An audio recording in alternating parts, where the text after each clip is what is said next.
Summary of Read Your Mind by Oz Pearlman. Introduction.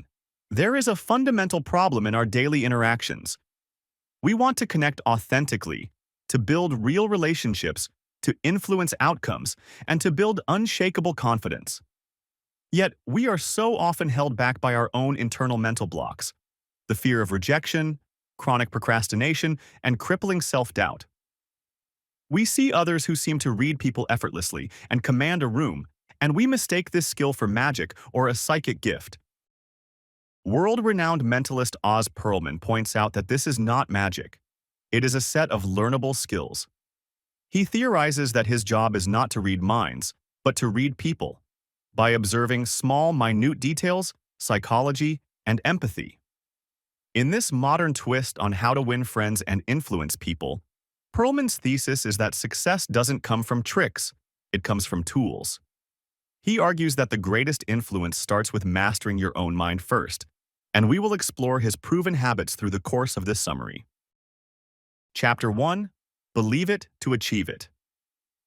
The first and most important part of the book, the very foundation of mentalism, has nothing to do with other people. It is about turning your focus inward. As David Goggins writes in his endorsement, your mind is your most powerful weapon. Oz has learned to master it and is now sharing his tools to help you do the same. For most people, that weapon is pointed at ourselves. We are held back by what Pearlman calls mental blocks. The three biggest blocks are self-doubt, procrastination, and, most critically, the fear of rejection. The fear of rejection is paralyzing. We are so afraid of hearing the word no that we never ask the question. We don't ask for the raise. We don't introduce ourselves. We don't take the risk. We see the no as a final judgment on our identity and our worth. Pearlman is candid about his own failures.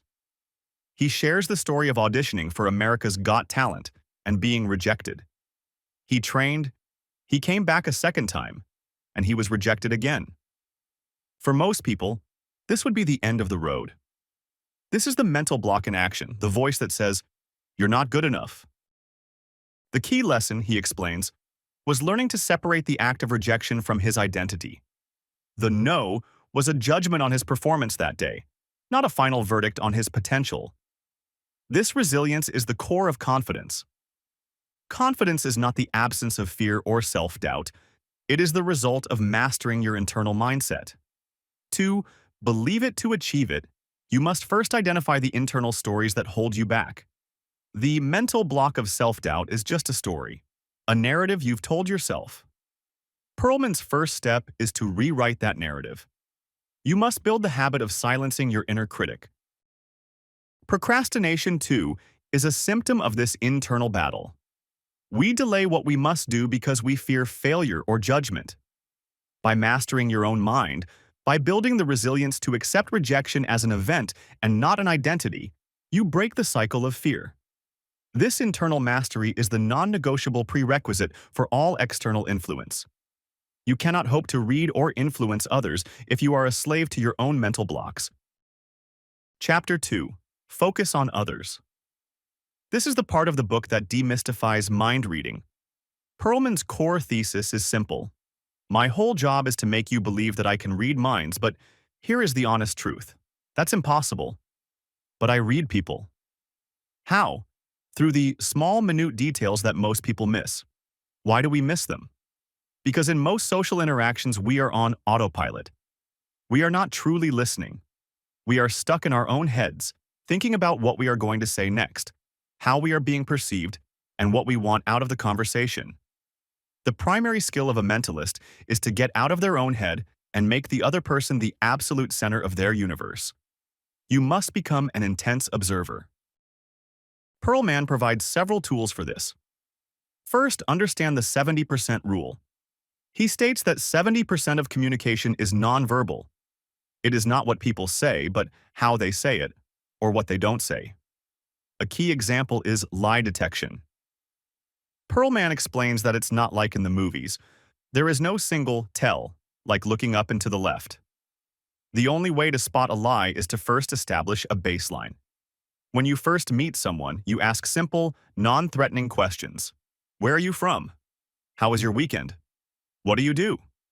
As they answer, you are not just listening to the words. You are studying them. You are observing their normal vocal tone, their normal posture, how their eyes normally move. That is their baseline.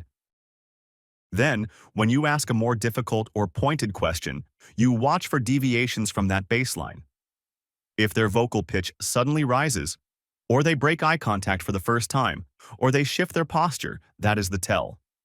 The deviation signals discomfort, and that discomfort is what you are looking for. This observation extends to building trust. Pearlman notes that we are hardwired with thousands of years of evolution. If a stranger approaches you directly with two eyes, it can be perceived by the primitive brain as a sign of confrontation or danger. But if you turn ever so slightly and approach with one eye, you are perceived as less of a threat and more of an ally. These smallest little nuances are what separate a mentalist from an average person. The skill is not magic. Chapter 3. Master the art of influence. Once you have mastered your internal state and learned to observe others, the next step is to actively connect and build influence. This chapter is the how-to guide for applying your observations to build trust and shape outcomes. The foundation of charm is not what you think. Pearlman argues that charm is not about being interesting. It's about being interested. It's not about being likable. It's about making other people feel likable, seen, and heard. He provides several techniques for this. The first is true active listening. Most people are what communication experts call production blocking. They are simply waiting for the other person to stop talking so they can insert their own opinion. They are listening to reply.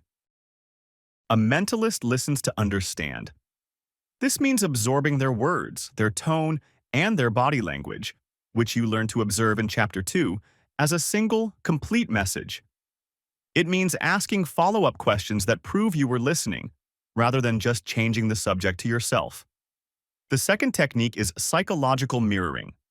This is a core tool for building unconscious resonance or empathy. When you are in a conversation, you subtly synchronize yourself with the other person. You don't copy them. That's mimicry, and it's creepy. You align with them.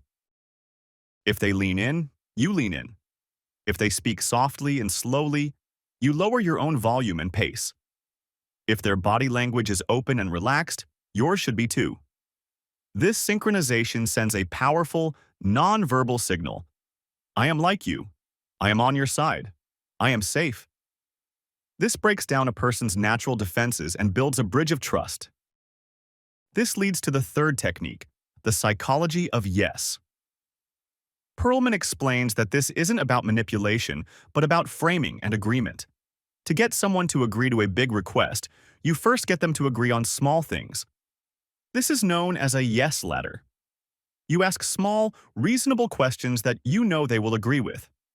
This builds a momentum of agreement. By the time you get to your main request, their mind is already in a state of yes. When these tools of influence, listening, mirroring, and framing, are combined with genuine empathy, you create the conditions for authentic connection. This is how you get to yes and build real, lasting relationships. Chapter 4. Forget tomorrow. Start today. This chapter connects all the theories to practical, daily life. It is the proven habits part of the book's title. The skills of a mentalist are useless if they remain as ideas in a book. They must be practiced. The great enemy of practice is procrastination. We know we should be better listeners. We know we should work on our confidence, but we tell ourselves we will start tomorrow. Why? We wait for the perfect moment. We wait for inspiration. We wait until we feel like it. Pearlman, echoing the believe it to achieve it mindset, argues that this is a trap. You must act despite your feelings. You must master your mind, not be a victim of its whims. This chapter is about building habits that stick. The way to overcome the mental block of procrastination is to make the first step incredibly small and actionable. The goal is not to become a master mentalist in one day. The habit is to forget tomorrow, start today. Today, in your next conversation, your only goal is to practice one thing. Maybe your goal is to simply establish a baseline, to just observe someone's normal speaking tone. Or maybe your goal is to practice active listening by asking one clarifying follow-up question instead of changing the subject. Confidence is the result of action, not the prerequisite. You do not become confident and then act. You act, and that action builds your confidence. This chapter provides the engine of discipline required to turn the book's other lessons from theory into an unconscious, integrated skill. Chapter 5. Make Memory, Your Superpower. This final chapter details what Pearlman calls a huge secret to success, and it is perhaps the most powerful and practical tool in the entire book. Again, this is not a trick. This is not about the stage mentalist's feat of memorizing a deck of cards or a list of 100 names. This is a tool for building genuine, authentic, and lasting connections. The habit is what Pearlman calls his note-taking ritual.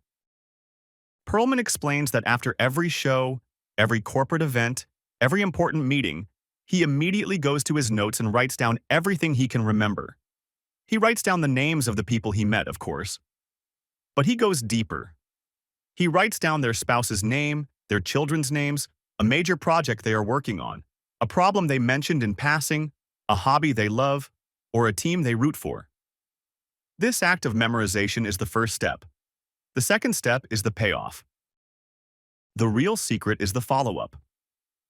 Weeks or even months later, when Pearlman contacts that person again, he doesn't just say, "Hi, nice to meet you."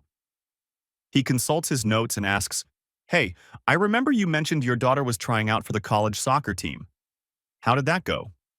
This simple act is the single most powerful influence technique in the world. It is the secret behind his success, not as a magician, but as a relationship builder. Why? Because it makes the other person feel seen, heard, and valued. It proves that you were not just waiting for your turn to talk. It proves that you were present, that you listened, and that you cared. In a world where most people are on autopilot, this simple habit of remembering and caring about the small details makes you unforgettable. This is how you create memorable moments, build an unshakable network, close deals, and, as the endorsements promise, take control of any room. Final summary. Read Your Mind demystifies the art of mentalism, revealing that it is not about supernatural powers but about the refined use of psychology, empathy, and observation. The book's core philosophy is that success doesn't come from tricks, but from practical tools that anyone can master. By first mastering your own mind, you gain the power to overcome self-doubt, read people, and build real relationships. You have the power to master your most powerful weapon, your mind, and take control of any room. Thanks for listening. If you found this summary valuable, please like, subscribe, and comment with your thoughts. To support the channel, all links are in the description.